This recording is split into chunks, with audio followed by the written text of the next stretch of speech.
Hello students, कैसे हैं आप? आई होप कि आप बहुत अच्छे होंगे। और आज हम पढ़ने वाले हैं बीएससी केमिस्ट्री थर्ड सेमेस्टर का एक वेरी इंपॉर्टेंट टॉपिक, और वो टॉपिक है आर्हेनियस इक्वेशन। इससे पहली वीडियो में मैंने आपको पढ़ाया था एक्टिवेशन एनर्जी। डिस्क्रिप्शन में मैं लिंक डाल दूंगा, उसको आप पढ़ लेना, वीडियो देख लेना, ठीक है। तो शुरू करते हैं फिर आर्हेनियस इक्वेशन और कैलकुलेशन करते हैं एक्टिवेशन एनर्जी की, कि आर्हेनियस इक्वेशन की सहायता से एक्टिवेशन एनर्जी आप किस प्रकार फाइंड करोगे, ठीक है। तो पहला पढ़ते हैं हम आर्हेनियस इक्वेशन क्या होती है। तो घबराना नहीं है भाई, इजी टॉपिक होता है, ठीक है। आर्हेनियस इक्वेशन है, कोई पहाड़ नहीं है ये आर्हेनियस इक्वेशन है भाई। देखो कितना ईजी होता है आर्हेनियस इक्वेशन। डाल दिया मैंने हेडिंग।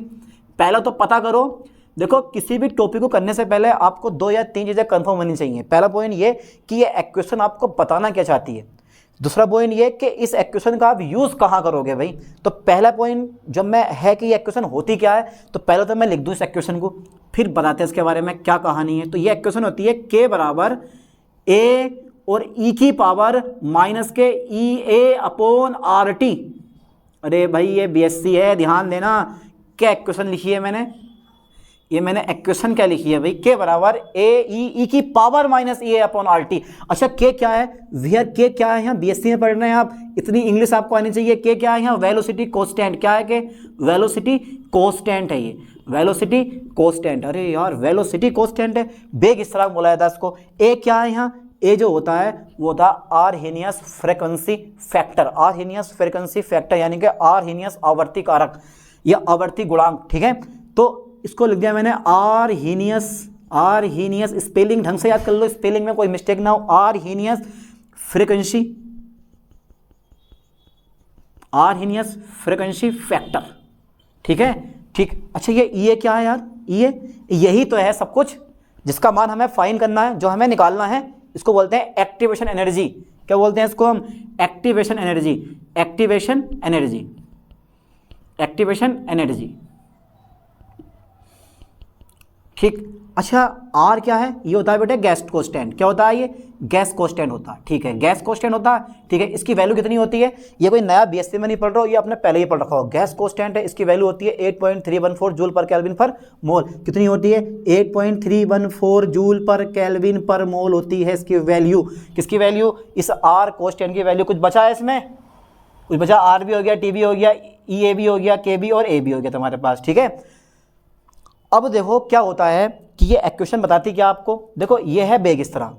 तो अभिक्रिया का वेग, अभिक्रिया के वेग स्थिरांक पर ताप के प्रभाव की व्याख्या करती है, यानी कि अभिक्रिया के वेग पर ताप के प्रभाव की व्याख्या करती है कि ताप बढ़ाने पर अभिक्रिया के वेग पर क्या इफेक्ट पड़ेगा, ठीक है। तो अभिक्रिया के वेग पर ताप के प्रभाव को समझाने के लिए आर्हेनियस ने एक समीकरण प्रतिपादित किया, जिसे हम क्या बोलते हैं, आर्हेनियस इक्वेशन कहते हैं। और इस समीकरण के अनुसार ताप बढ़ाने पर अभिक्रिया के वेग स्थिरांक में 4 घातांक की वृद्धि होती है, यानी कि वृद्धि होनी है पक्की, ठीक है।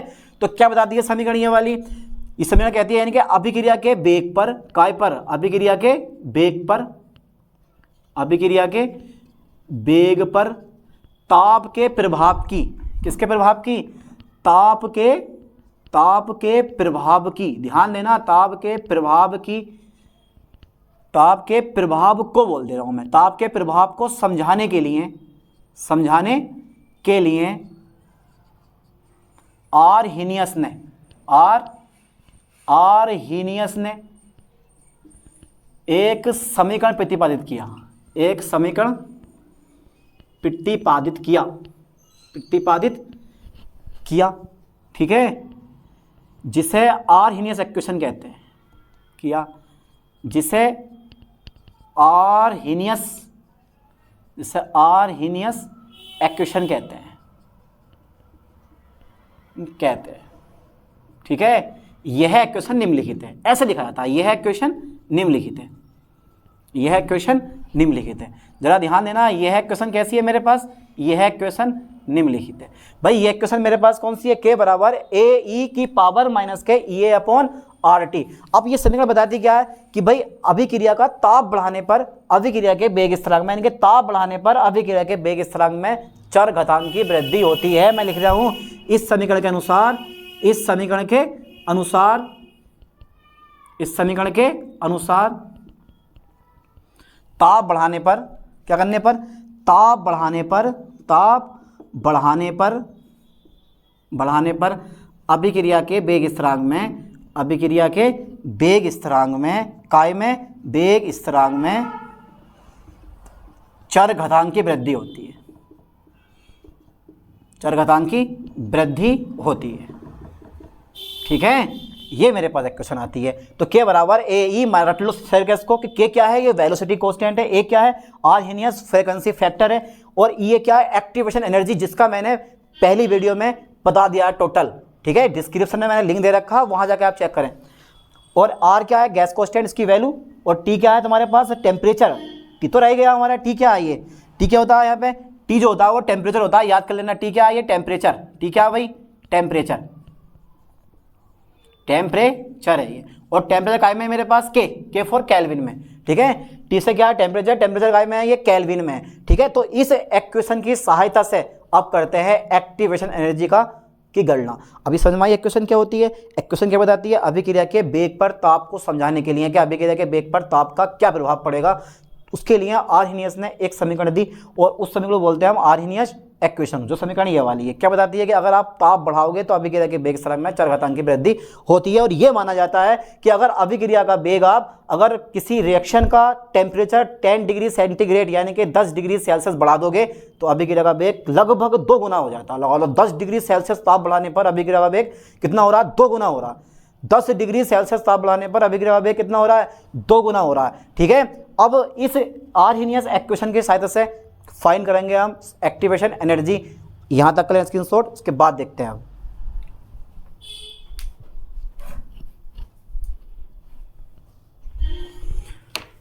चलो फिर देखो,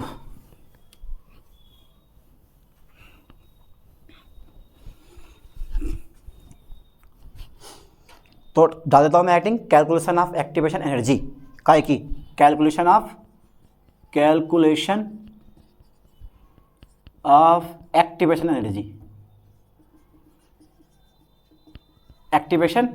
एनर्जी। देखो, एक्टिवेशन एनर्जी ज्ञात करने की 2 विधियां होती हैं। ठीक है, लिख देता हूं मैं, एक्टिवेशन एनर्जी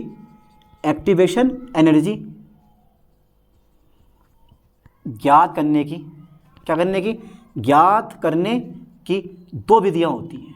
कितनी विधियां होती हैं भाई, 2 विधियां होती हैं। ठीक है, 2 विधियां होती हैं।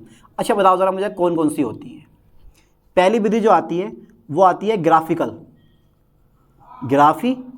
मेथड आता है, फर्स्ट मेथड ग्राफिकल मेथड, और सेकंड जो आता है वो आता है मैथमेटिकल मेथड। ठीक है, कौन सा आता है, मैथमेटिकल मेथड। पहला मेथड कौन सा, ग्राफिकल मेथड, दूसरा मेथड कौन सा, ग्राफिकल मेथड।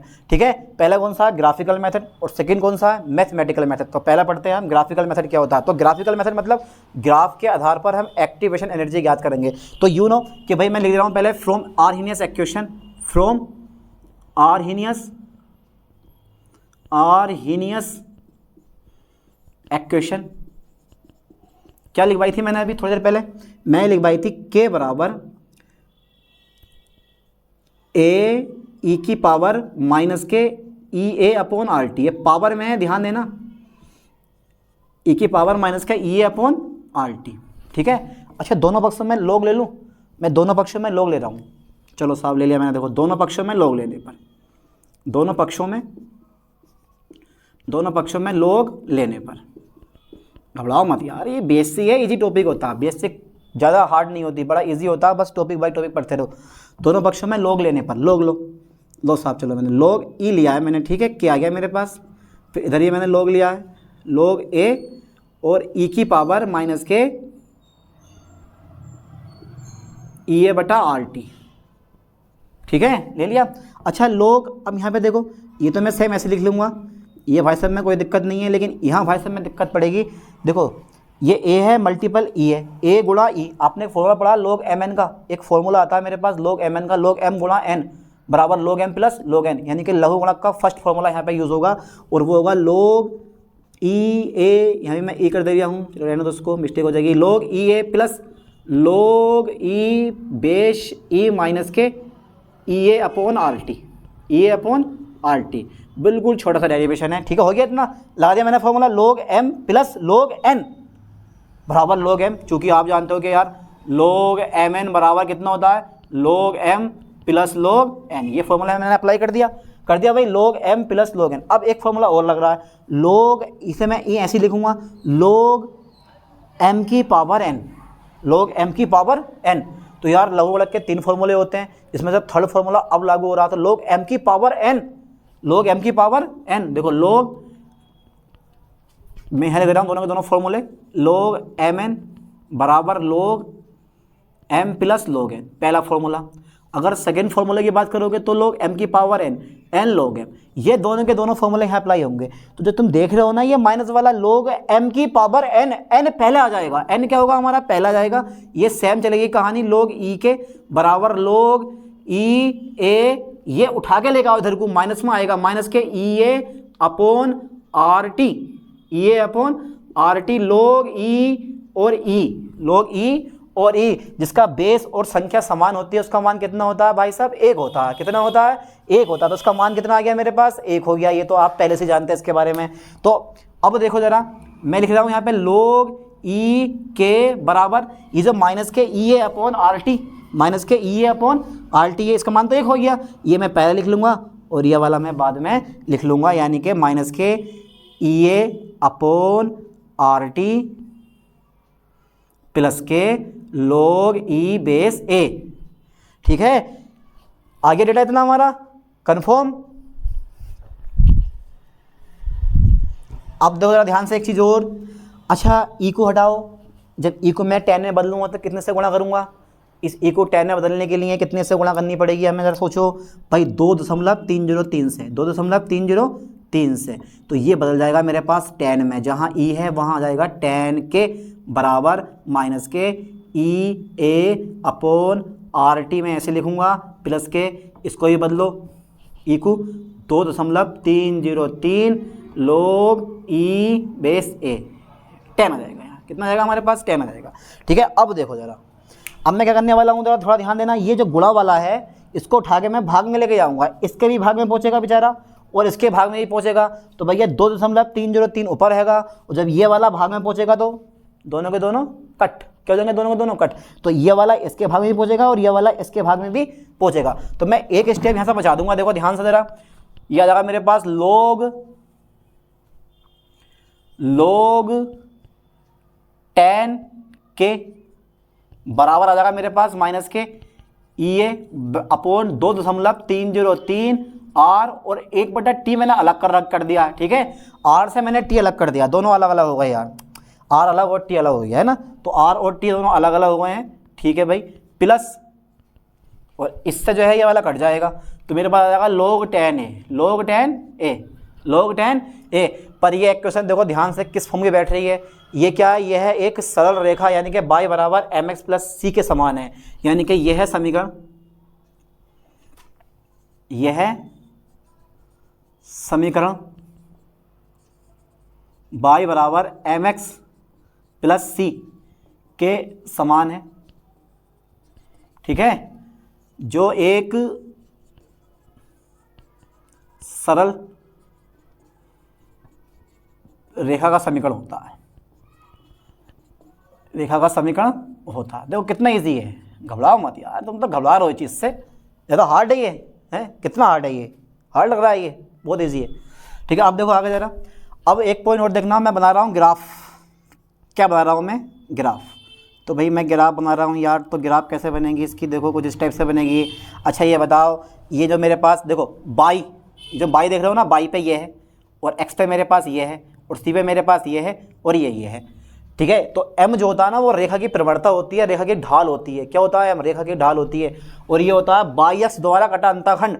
ये क्या, बाई एक्स द्वारा कटा अंतखंड, यानी कि अंतखंड बाई पे कटेगा, काय पे कटेगा, बाई पे। अब मुझे ये बताओ, मैं ये अंतखंड ऊपर से काटूं या नीचे से काटूं, यहाँ से काटूं या यहाँ से काटूं अंतखंड, क्योंकि ये दे रखा माइनस में, ग्राफ उल्टी आएगी। कैसा आएगा तुम्हारे पास, ये वाली ग्राफ आएगी। तो ये हो गई मेरे पास ढाल। क्या हो गई मेरे पास, ये मेरे पास भाई ढाल हो गई। कितनी ढाल है मेरे पास, माइनस के ई ए अपॉन 2.303 आर, ये क्या है मेरे पास, ढाल है। अंतखंड कटेगा बेटे ऊपर से, इस समय कहाँ से कटेगा अंतखंड, ऊपर से, क्योंकि माइनस में है। तो मैंने ये वाला अंतखंड में यहाँ से काट दे रहा हूँ इसको, ठीक है। और ये हो गया मेरे पास log 10a। बाई पे कितना है, this is a x and this is a by. By पे कितना है, बाई पे भाई मेरे पास log 10k है, log 10k है, किधर को बढ़ेगा, ऊपर की ओर बढ़ेगा। x पे कितना है मेरे पास, t है, तो 1/t है।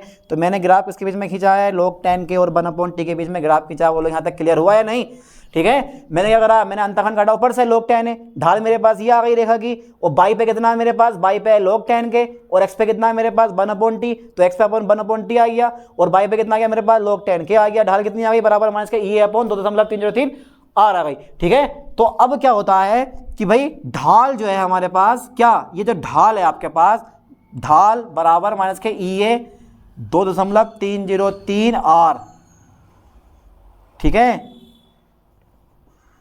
का मान ज्ञात होने पर, ज्ञात होने पर भाई ई ए का मान ज्ञात किया जा सकता है,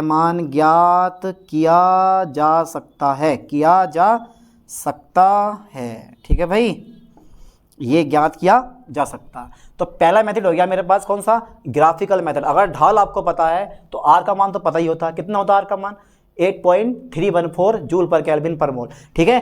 तो 8.314 जूल पर केल्विन पर मोल ये किसका मान होता है, गैस कांस्टेंट आर की वैल्यू होती है। अगर आपको ढाल फाइन हो गई तो समझ लेना आप जो है ई ए यानी कि एक्टिवेशन एनर्जी का मान याद कर लोगे। दूसरा पॉइंट कौन सा था, दूसरी विधि आती है मैथमेटिकल मेथड। कौन सा मेथड आता है, मैथमेटिकल मेथड, ठीक है। इसको इरेज कर दें, यहाँ तक का स्क्रीन सुन लें, इसके बाद पढ़ाते हैं मैथमेटिकल मेथड, क्योंकि भैया समय है नहीं और आप लोग इतनी लंबी वीडियो देखना पसंद करते नहीं है। मैथमेटिकल मेथड, ठीक है। तो इसमें भी सेम टू सेम वही कहानी है जो हमने पीछे पढ़ाई है ग्राफिकल मेथड में। बस इसमें मान लेता हूं मैं, माना ताप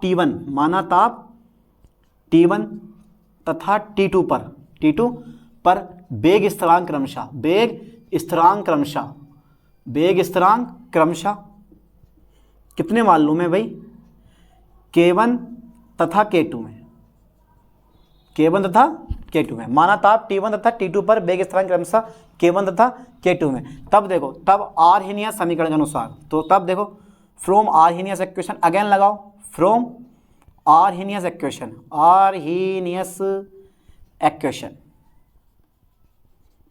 ध्यान देना जरा, फ्रॉम आर्हेनियस इक्वेशन। तो जितनी मैंने इक्वेशन आपको बताई है ना, log 10 के कुछ समय पहले करवाई है, ध्यान देना, minus activation energy E A upon 2.303 R, ठीक है, मल्टीपल 1/t प्लस log 10 के प्लस log 10a। अब देखो, अब ले रहा हूं, देखो मैं ताप T1 तथा वेग स्थिरांक K1 पर, T1 तथा K1 पर लो, देखो log 10 जहाँ K है वहाँ रख दूंगा मैं K1, बाकी सेम ऐसी कहानी रहेगी मेरे पास, माइनस के ई ए अपॉन 2.303 आर, जहाँ पर T है वहाँ रख दूंगा मैं T1 plus log 10a। Equation number मेरे पास हो गई फर्स्ट। कितनी इजी इक्वेशन है ये, कहाँ से आई, आर्हेनियस इक्वेशन से आई, जो मैंने पीछे करवाई है ग्राफिकल मेथड में, देख लेना एक बार उसको, ठीक है। दूसरा मेरे पास आता है log 10 K2, ये मेरे पास आता है माइनस के ई ए अपॉन 2.303 आर, ठीक है, 1/T2। अब log 10 ये है मेरे पास ए, इक्वेशन नंबर कौन सा है मेरे पास, सेकंड हो गई। अब क्यों ना मैं सेकंड इक्वेशन में से फर्स्ट इक्वेशन को घटा दूं भाई। अगर मैंने सेकंड इक्वेशन में से फर्स्ट इक्वेशन घटा दी तो समझ लेना हमारा जो है ई ए का मान फाइन हो जाएगा। घटाने पर क्या होगा, घटाओ भाई, ये माइनस का हो जाएगा। जब मैं सेकंड में से घटाऊंगा फर्स्ट तो ये माइनस का हो जाएगा, माइनस ये प्लस हो जाएगा, और भाई जब प्लस का वो काय का हो जाएगा, माइनस का हो जाएगा। और यार जब घटाइए तो जब माइनस से क्या होगा मेरे पास, प्लस कट जाएगा, खाली क्या बचेगा। देखो मेरे पास क्या बचता है डेटा, मेरे पास बचता है इस समय data log 10 K2 minus log 10 K1, ठीक है। इसमें से मैंने घटा दिया, घटाने पर क्या हुआ, ये मेरे पास प्लस का हो गया, ये मेरे पास काय का हो गया, माइनस का हो गया। तो पहले मैं लिख लूँगा माइनस वाला, पहले मैं लिख लेता हूँ प्लस वाला, तो प्लस वाला पहले लिखेंगे, तो यह गया मेरे पास ई ए 2.303 आर 1/T1, ठीक है। फिर लिख लूँगा माइनस वाला ई ए अपॉन 2.303 आर 1/T2। अब बात यहाँ ये आती है कि भाई इसका क्या हुआ, ये तो कट गया, माइनस प्लस, ये दोनों के दोनों क्या हो गए मेरे पास, कट गए।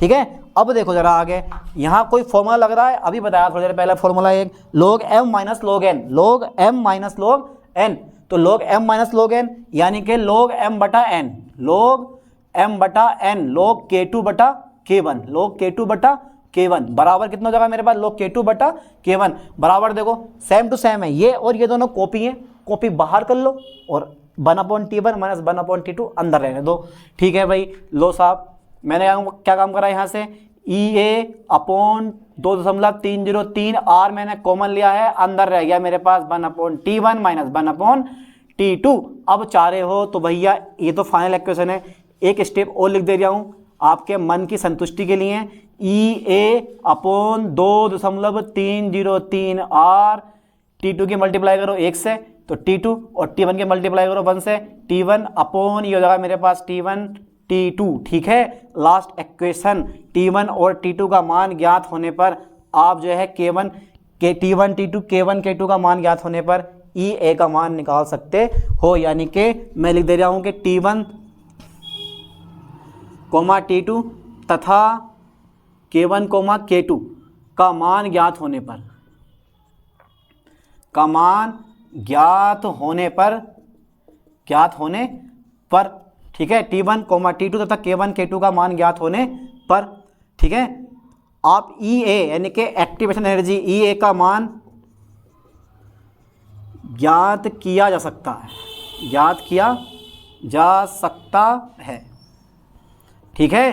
तो दोनों मेथड हो गए मेरे पास, एक पहला मेथड ग्राफिकल मेथड, दूसरा मेथड मैथमेटिकल मेथड, दोनों के दोनों मेथड समझ में आ गए और इसकी सहायता से एक्टिवेशन एनर्जी किस प्रकार ज्ञात की जाती है आप लोग ये समझ गए होंगे। अब नेक्स्ट वीडियो में हम पढ़ने वाले हैं अभिक्रिया वेग का संघट्ट सिद्धांत और ट्रांजिशन स्टेट थ्योरी। ठीक है, तब तक के लिए थैंक्स।